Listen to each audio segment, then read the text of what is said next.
Somewhere fun today? Are you alright? What gift have you got, Sam? Is it a calculator? Off somewhere fun today? Are you alright? Have you seen this epic fail? What's that like? Have you seen this epic fail? Somewhere fun today? Are you alright? Is it a calculator? Sorry, did you say? I thought you were What do you mean? Are you okay? How can I help? I'm autistic, and sometimes I get too much information.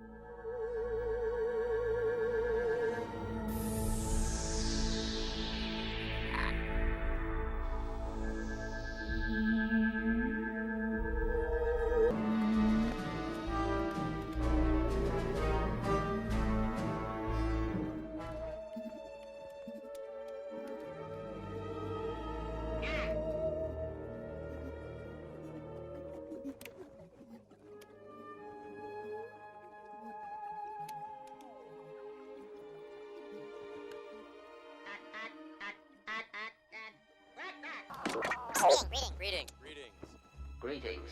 I am the Martian ambassador. These Earthlings are a curious bunch. Their buildings arise out of their brains, and like the brain sheltered by their bodies, they spend an average of 87% of their existence in buildings. And yet, know relatively little about the interaction of the two and its effect on neurosensory. I wonder how their built environment affects the neural activity inside their brains. Maybe I can give them evolutionary ideas, cognitively marshalling the information necessary to design archetypical buildings. Well, you see, Martian man, we Earthlings only understand autism through the medical assumptions, as a medical condition, a disorder, a tragedy.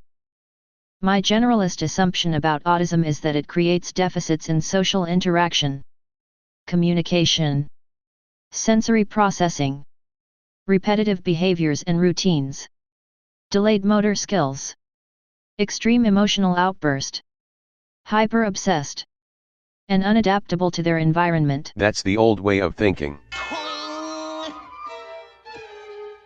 Pardon me again, Doc, but just what did you mean by that crack about the old way of thinking? First off, think of autism like this. Like the world is an American outlet and you're a foreign plug.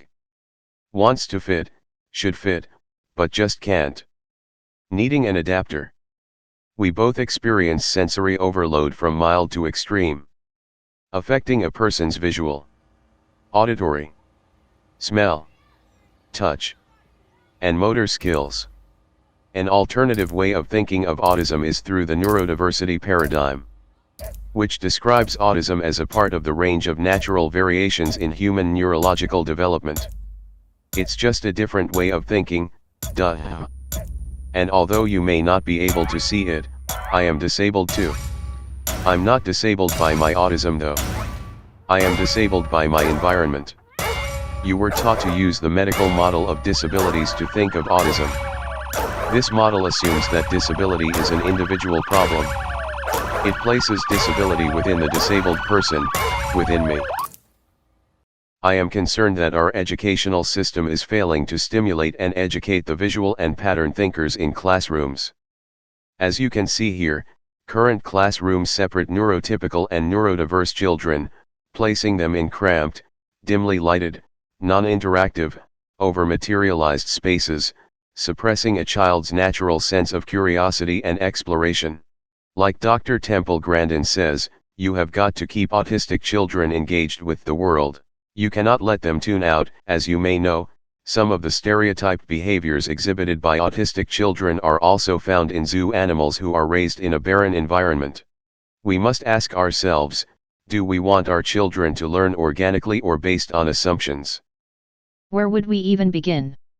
What would disabled architecture look like? And how could that create an engaging and developmentally supporting space for neurodiversity? And where? You start by using a spectrum of methodologies. First of which beginning to implement neurosensible qualities to current A.D.A and building standards. Why should it only help people with physical disabilities? And secondly, stop assuming. and start watching and asking. Start observing, and listening to a child's pattern of behavior. It's a reflection of the unique way the child is processing sensory information from the environment. Incoming sensory information is organized and integrated by sensory processing networks in the brain, which are intimately connected to networks that plan and execute motor output based on association and keywords. Think of it like Googling dog. You'd be bombarded with thousands of images and sites in milliseconds. That is how my brain works. Let's take a cruise down to San Diego. There's a site surrounded by the Justice League, cops, furry friends, animal shelter, and smelly businesses, commercial stores. A site of 5 buildings, representative to the 5 senses, where you could apply the spectrum of design methodologies. Wouldn't it be enough to replace the material, filtering light and sound to prevent sensory overloads? Hear what I hear.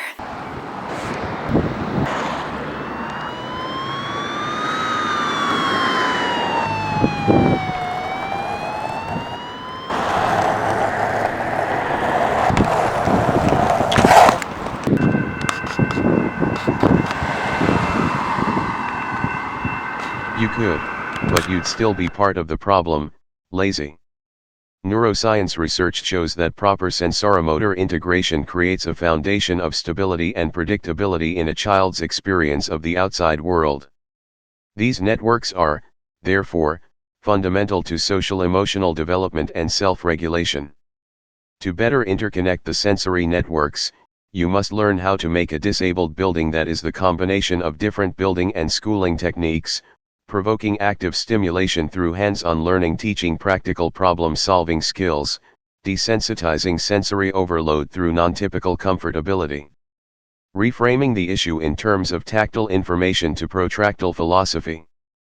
The biggest problem with the human language is that it covers up sensory-based thinking. The real universal language is based on learning by specific examples. Children should be working on projects, crafts, and playing games that are based on self-directed activity, hands-on learning and collaborative play.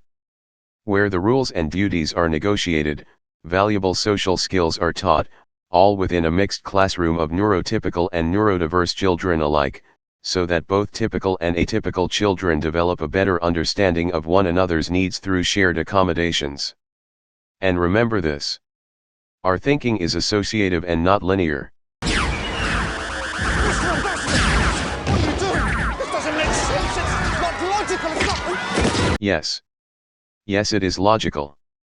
The most logical schooling typology for this design approach is a collage of Montessori and public schools, in which children make their own creative choices in their learning while well-trained teachers offer age-appropriate activities to guide the process, yet be free to all children no matter disability or social class. This school is formed by the needs of those with autism, providing the thoughtful spaces essential for social and societal flourishment.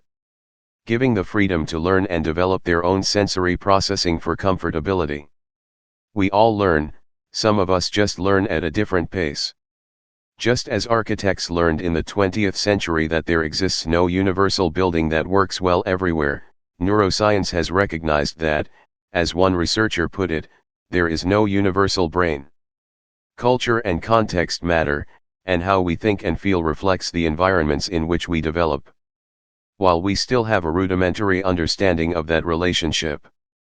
In an era in which sensors wrap our bodies and our buildings, we have to begin to gather data about the physiological and cognitive effect, good and bad, of every structure. And begin the necessary inclusion and implementation of neurodiversity in our current building standards and practice. The way we ought to be looking at autism is through the social model of disability. In this model, disability happens when a person's environment does not cater for their individual characteristics. In the social model, don't refer to people with a disability like it's their loud chihuahua. Instead, use the word disabled as a verb. Disabled is something that's being done to me. I'm actively being disabled by the environment around me.